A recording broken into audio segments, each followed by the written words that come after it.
So my name is Pat Proctor. I serve the people of Leavenworth, Fort Leavenworth, and Kickapoo here in the People's House.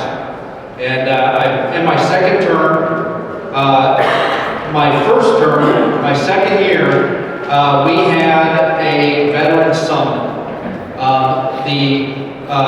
The leadership of over 20 veteran service organizations came here to Topeka in, I think it was October 22, to tell us what they wanted us working on. We had a long discussion about kind of where we were at, and all the veterans broke into groups, and then they all went up to the big board and they all voted on the stuff that they wanted us working on. And disabled veteran property tax relief was the number one thing. It was the number one thing that they told us, that you told us, and I see a lot of faces here who were there that day. You told us you wanted us working on it. And we started work on it. We got it through the House last year on 120 to 1 vote. There's always one guy. 120 to 1. We got it passed through the House. And because this is a biennium, and it got passed so late, the Senate was not able to take it up. And so this, that fall, 23 October, we got together again with all the veteran service organizations for the Veterans Legislative Summit. And guess what they told us they wanted again? They told us they wanted disabled veteran property tax reform. And so we went right back to work on it as soon as we reconvened in January. So where are we at right now? So the bill went over to the Senate. The Senate Tax Committee amended the bill, took out the property tax relief, and put in a sales tax relief bill.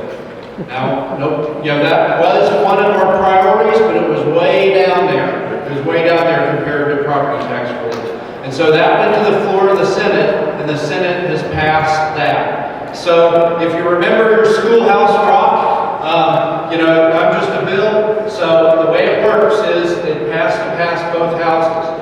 And if it doesn't pass both houses the same, they go into what's called a conference committee. And a conference committee is where the Senate Tax Committee leadership and the House Tax Committee leadership sit around the table and they decide which version they're going to pass. And that's why I asked you all to be here today, because we're at the goal line here. We're getting very close to the end of the session. We're getting very close to the conference committees. We're only a few weeks away, a couple weeks away from conference committees. And so, the other thing that I'm hoping you're going to do today, after you're done listening to politicians yak up here, and after the Veterans Caucus, I hope you're going to meet with your legislators, your representatives here in the House, and your senators here in the House, and you're going to talk to them about disabled veteran property tax relief, because that's the only way we get it done, is if there's a groundswell of legislators here in this building that want disabled veteran property tax relief. That's the only way that it gets put on there in the conference committee. And that's why I asked y'all to be here. So, why is this so important?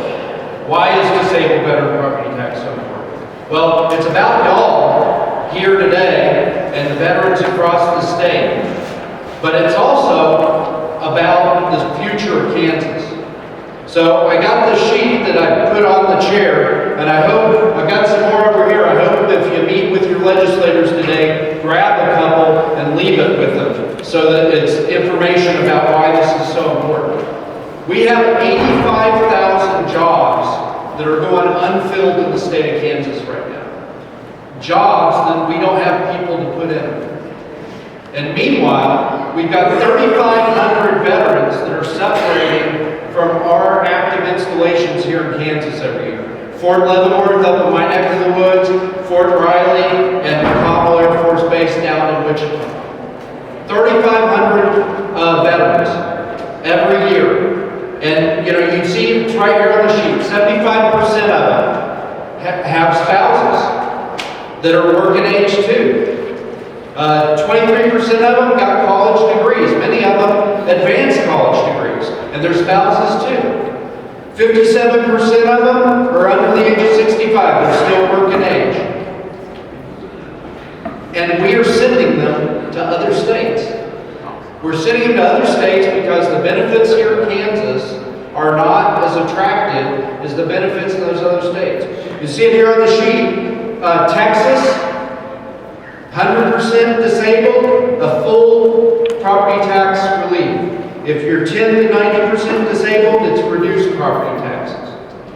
Florida, 100% disabled, gets has a full property tax exemption. And you can see on down the line, Alaska, Nevada, Illinois. We are losing our veterans to those states. And it's not just those separating veterans that we're losing. We're at 150,000 veterans in this state right now, and that's a drop of 25% since in the last 10 years. Because people are voting with their feet. They're leaving because the property taxes are out of control here, and you can go to other states and get that property tax relief. This is, this state has remained stagnant in population while the rest of the country's growing, and it's going to have long-term effects for our state, not just in the jobs. You know, every 10 years we do a census, and based on the census, they decide how many congressmen we have, how many voices we get in Washington, D.C. to advocate for our state. And if we stay stagnant, the rest of the state grows, we're going to lose a congressman in the next census. We're only going to have 3 voices instead of 4. And that's benefits coming to the state. That's all the things that the Washington does for us and to us in Washington D.C. That we're going to have one less voice. And so this is I won't say it's an emergency, but it's certainly urgent. And so I hope that you all have a time in the afternoon to meet with your representatives, with your senators.